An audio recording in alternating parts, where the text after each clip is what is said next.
Hi friends पुणी थोड़ा स्वागत करुच्ची एक नुआ वीडियो को। तो जो चाषी भाई मैंने अच्छा गोटे बहुत बड़ खुशी खबर। तो गोटे स्कीम आसी जोटा कि आपन को 3 लाख टका मिल।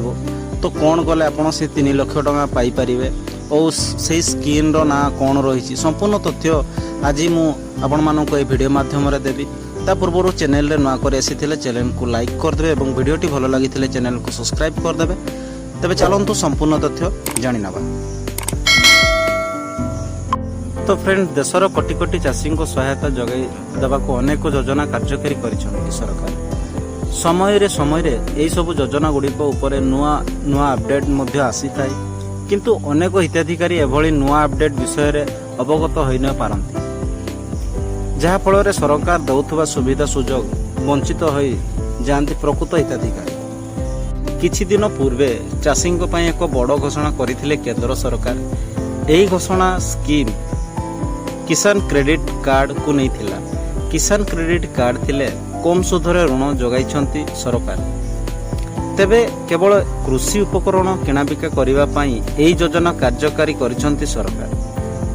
कृषि उपकरण पई 7% सुधरे ऋण जोगाउछंती सरकार। सठिक समय रे ऋण परिशोध कले सुध उपरे 3% रियायती प्रदान करा जाउछि। एभली भावर चाषी माने 4% सुधर चाषबास लोन नहीं पारुछंती। किंतु वर्तमान यही योजना को नहीं आउ एक अपडेट रही। यह होछि किसान क्रेडिट कार्ड हिताधिकारी को अतिरिक्त 3 लाख टंका ऋण देवे स्थिर करिछंती सरकार। केवल स्वल्प मध्या यही ऋण प्रदान कराई जोटा कि रही मॉडिफाई इंटरेस्ट सर्वेक्षण स्कीम को मंजूरी देइछंती सरकार। कम सुधरे चाषी को ऋण जोगाई देवे यार उद्देश्य।